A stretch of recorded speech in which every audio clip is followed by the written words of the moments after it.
शुभ संध्या। मैं अभिषेक भारत आज फिर से उपस्थित हूँ आपके अपने चैनल यूपीएससी तक पर। आशा करता हूँ आप सभी स्वस्थ एवं मस्त होंगे।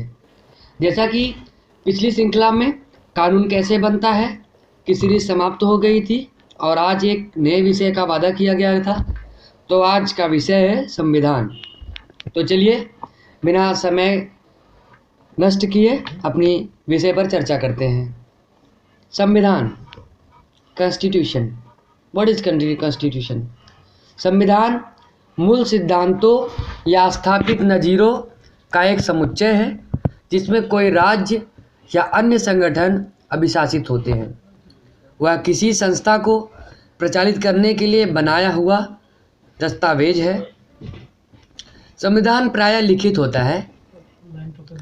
यह वह विधि है जो किसी राष्ट्र के शासन का आधार है, उसके चरित्र संगठन को निर्धारित करती है तथा उसके प्रयोग विधि को बताती है। यह राष्ट्र की परम विधि है तथा विशेष वैधानिक स्थिति का उपभोग करती है। सभी प्रचलित कानूनों को अनिवार्य रूप से संविधान की भावना के अनुरूप होना चाहिए। यदि वे इसका उल्लंघन करेंगे तो वे असंवैधानिक घोषित कर दिए जाएंगे। तो मित्रों, भारत का संविधान विश्व को किसी भी संप्रभु देश का सबसे लंबा लिखित संविधान है। ध्यान दीजिए, मैं कुछ यहाँ पर डाटा पेश करना चाहूँगा जिसमें उसके अंग्रेजी भाषी संस्करण में 1,46,385 शब्दों के साथ 25 भागों में 448 अनुच्छेद, 12 अनुसूचियाँ और 104 संशोधन हैं।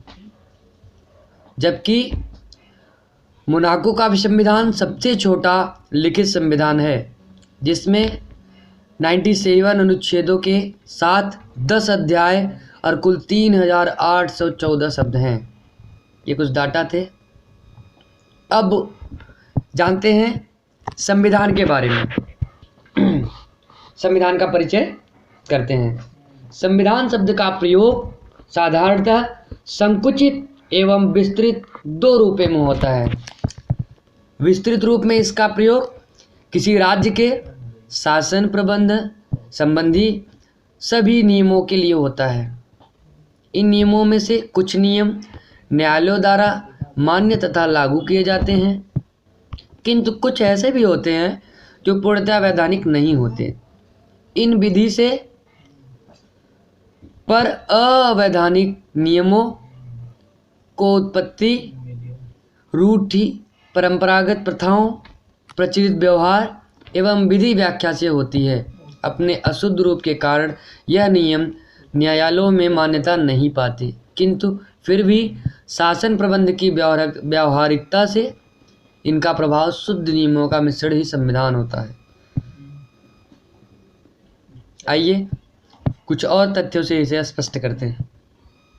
इंग्लैंड का विधान इस कथन का साक्षी है। अन्य देशों में संविधान का अर्थ तनिक अधिक संकुचित रूप में होता है तथा केवल जन विशेष नियमों के संबंध में होता है जो शासन प्रबंध हेतु आधिकारिक लेख पत्रों में आबद्ध कर लिए जाते हैं।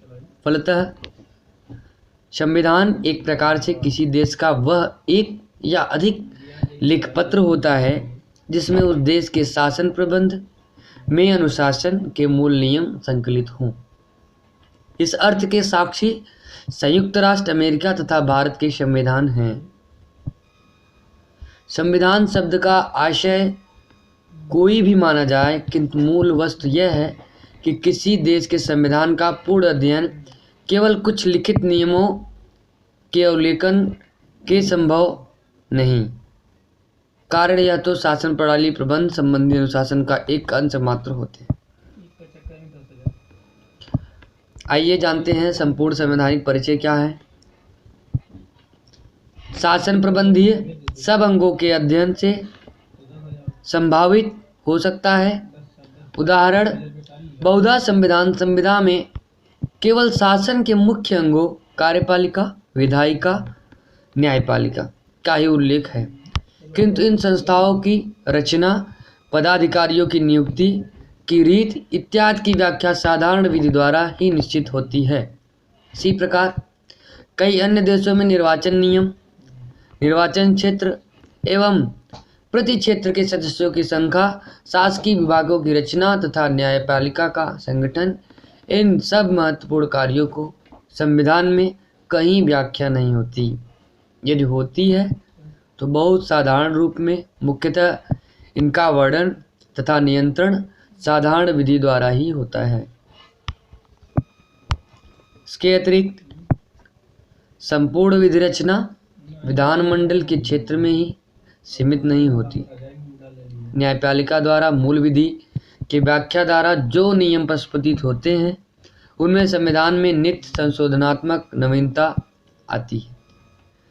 फिर राज्य प्रबंध संबंधी रूढ़ि एवं व्यवहार भी कम प्रभावात्मक और महत्वपूर्ण नहीं होते।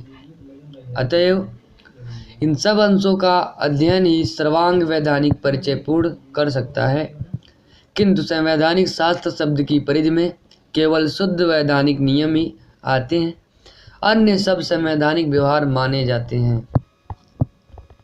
आइए संवैधानिक के कुछ प्रकार देखते हैं। लिखित संविधान अधिकतर एक लेख या कुछ संकलित तथ्य होते हैं, किंतु जिस रूप में संविधान क्रियान्वित होता है उसकी व्याख्या न कहीं पूर्णतया लिखित होती है न पूर्णतया अलिखित। जैसा कि इंग्लैंड का संविधान अलिखित माना जाता है, किंतु वहाँ भी 1701 ईस्वी में एक्ट ऑफ सेटलमेंट, कई रिप्रेजेंटेंट ऑफ पीपुल्स एक्ट 1911 एवं 1949 के पार्लियामेंट एक्ट, जिनके द्वारा राज्यसभा के अधिकार सीमित हुए, 1679, 1816 एवं 1862 के हेबियस कार्पस एक्ट तथा 1974 ईस्वी में क्राउन प्रेसिडिक्स एक्ट निर्मित हुए। इन लिखित नियमों का महत्व इंग्लैंड के संविधान में अलिखित रूढ़ि, परंपरा तथा व्यवहार से तनिक भी कम नहीं है। इसके अतिरिक्त विपरीत भारत के विस्तृत रूप से लिखित संविधान में भी, जिसका विस्तार 395 धाराओं तथा 12 अनुसूचियों एवं 22 भागों में है, कुछ अलिखित नियम पूरक रूप में मिलते हैं, जैसे विधानसभा एवं सदस्यों के विशेषाधिकार, राष्ट्रपति तथा राज्यपाल का मंत्रिपरिषद से संबंध, संवैधानिक संकटीय व्यवस्था एवं राज्यपाल की स्थिति। इन समस्त विषयों के संबंध में संविधान के अतिरिक्त अलिखित नियम ही लागू होते हैं। संविधान संबंधी कुछ भेद। नमनशील एवं परिदृढ़, बहुधा इन्हें क्रमशः अलिखित एवं लिखित के पर्यायवाची रूप में भी प्रयुक्त किया जाता है। लॉर्ड ब्राइस ने लिखित के स्थान पर परिदृढ़ तथा अलिखित के स्थान पर नमनशील शब्दों का प्रयोग किया है, किंतु इस प्रकार का मिश्रित प्रयोग उचित नहीं। वस्तुतः संविधान लिखित किंतु नमनशील हो सकता है और अलिखित किंतु परिदृढ़ रूप का हो सकता है। सिद्धांततः इंग्लैंड की संसद निमित्त मात्र में इंग्लैंड के संविधान में मनोनीत परिवर्तन कर सकती है तथा वहां का प्रधानमंत्री मंत्रिमंडल को आमंत्रित कर सकता है, किंतु ऐसे आकस्मिक परिवर्तन कभी व्यवहार में क्रियात्मक नहीं होते। यदि इंग्लैंड के इतिहास की ओर दृष्टिगत किया जाए तो प्रतीत होगा कि परिवर्तन सदा क्रमिक विकास के रूप में हुए हैं। आकस्मिकता की वहाँ कोई संभावना नहीं होती है। कितनी मान्यता एवं सुरक्षा के इच्छुक थे। भारतीय संविधान की रचना के समय निर्माताओं के सम्मुख कई मूल प्रश्न थे, जैसे नागरिकों के मूल अधिकारों की सुरक्षा, केंद्र एवं राज्यों के कार्यक्षेत्र की स्पष्ट व्याख्या, इसमें दोनों अपनी निर्धारित सीमाओं के अंतर्गत ही विधि व्यवहार सीमित रखें, संविधान का रूप प्रदृढ़ रखना तथा राज्यों में पारस्परिक वाणिज्य व्यवसाय स्वतंत्र की रक्षा इत्यादि। जहाँ अलिखित संविधान होता है वहाँ शासन प्रबंध पर संवैधानिक नियम की अबद्धता अवश्य नहीं होती, किंतु जनमत के भय से तथा निर्वाचन क्रिया परंपराओं एवं रूढ़ियों द्वारा इस प्रकार का नियंत्रण एवं अनुशासन सहज रूप से होता है। इसी के साथ समय सीमा का ध्यान में रखते हुए और आज की चर्चा यहीं समाप्त करते हैं। मिलते हैं अगले वीडियो में अगले विषय को लेकर। तब तक के लिए इजाज़त दीजिए। नमस्कार, प्रणाम।